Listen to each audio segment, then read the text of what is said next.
So 2 goals in this warm-up. First, to learn a few more dynamic mobility moves and review those you already know, as well as 2, to learn the concept of priming the movement patterns. So what you can do once you know this concept is apply it to any workout.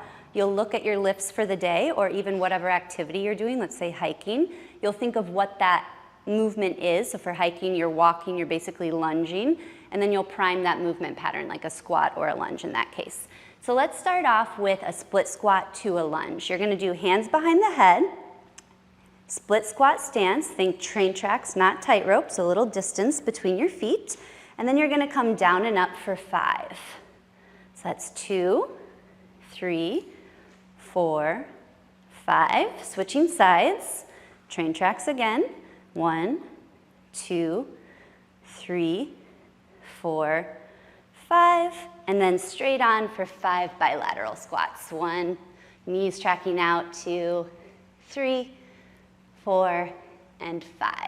So that's gonna prime your split squat or your squat pattern. Next up, we'll do a little glute bridge priming. So you'll come down on your back, lie down, right foot down, left foot up, unless you know you're weaker on the other side, then start on the other side. Hands down, and a little tuck, so low back into the ground, and then 5 glute bridges here. That's 3, 4, and 5, switching it out. Other side, 1, 2, 3, 4, 5, and then both feet down, really get that pelvic tilt, low back to the ground, and then 1 vertebrae at a time coming up, squeezing the glutes at the top, and then rolling back down through the spine.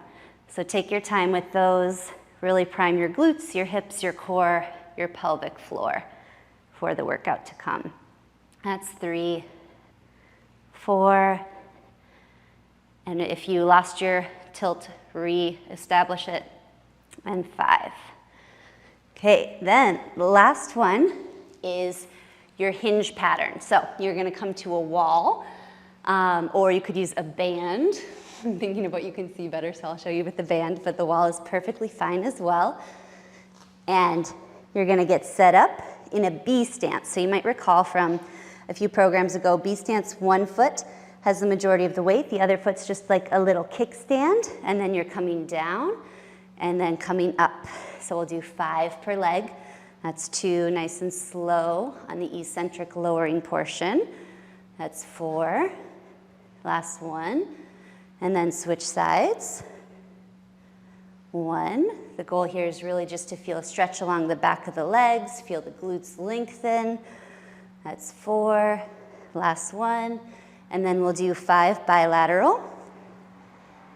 1, really feel the glutes come back like the band is pulling you back. 3, 4, and 5.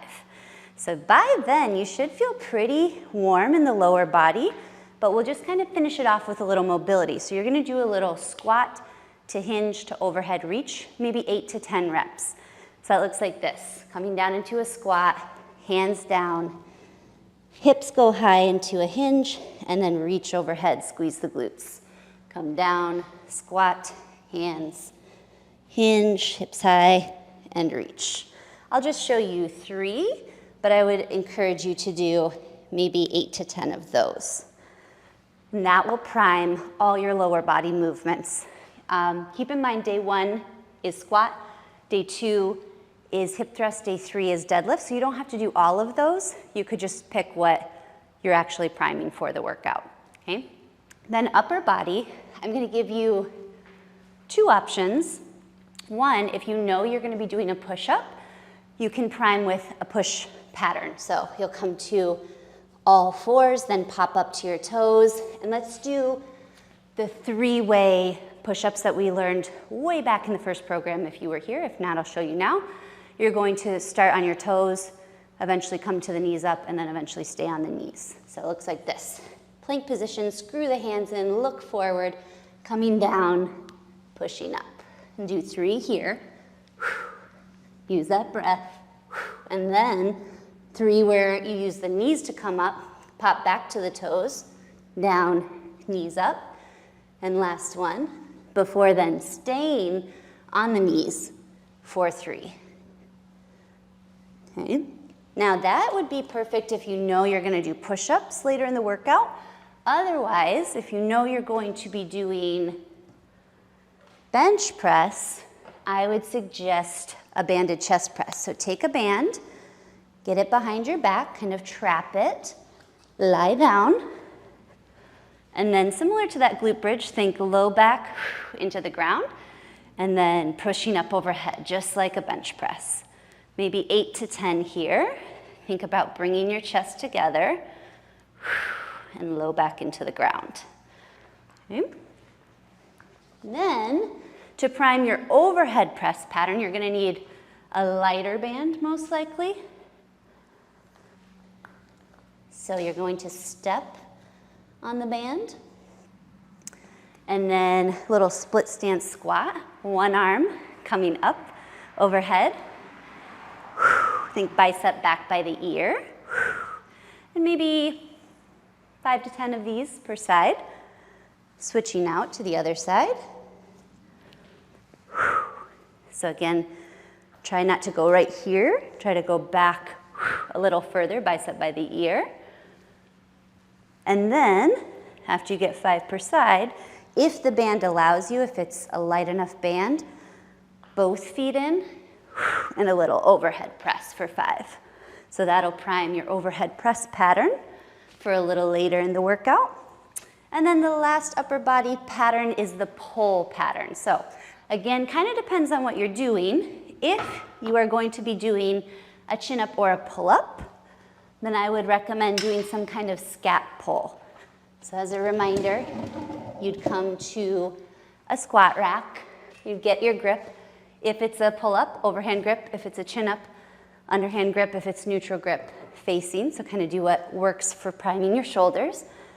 Get that hollow body hold, and then think about bringing your shoulder blades down into your back pockets, pausing for a couple seconds, and just doing as many reps as possible there, just to the extent that you feel your shoulders nice and primed and warmed up, but not to the point of exhaustion.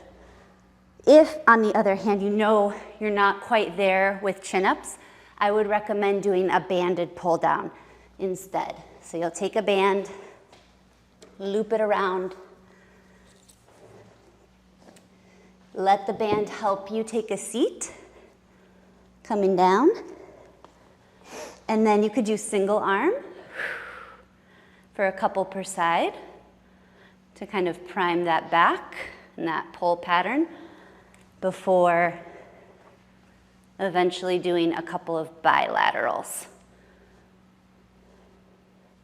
And again, this could be overhand, if you know you're going for that overhand pattern later, or underhand, or you could kind of just keep it neutral, palms facing each other. Careful letting the band go. You can also let it help you get up. And then there's a little bit of priming you can do here in between as well, similar to the squat hinge overhead reach. So one you already know, the wall arm circle that we've done before. You could do that one again. Another one that we've played with is the single arm door stretch, where you're kind of over to the side and turning away, high, mid, and low. Those ones feel great. And then a new one that I don't think I've shown you yet is the prone scorpion. So you come down to the ground, you lie on your belly, arms out to a T, and then one hand is going to tent in, and you're going to pick up the opposite, well, actually the same leg, but it's going to go towards the opposite hand. So you'll feel a nice stretch across the chest, the T-spine. After holding for 3 seconds, switch it out. Think right foot towards left hand for 1, 2, 3.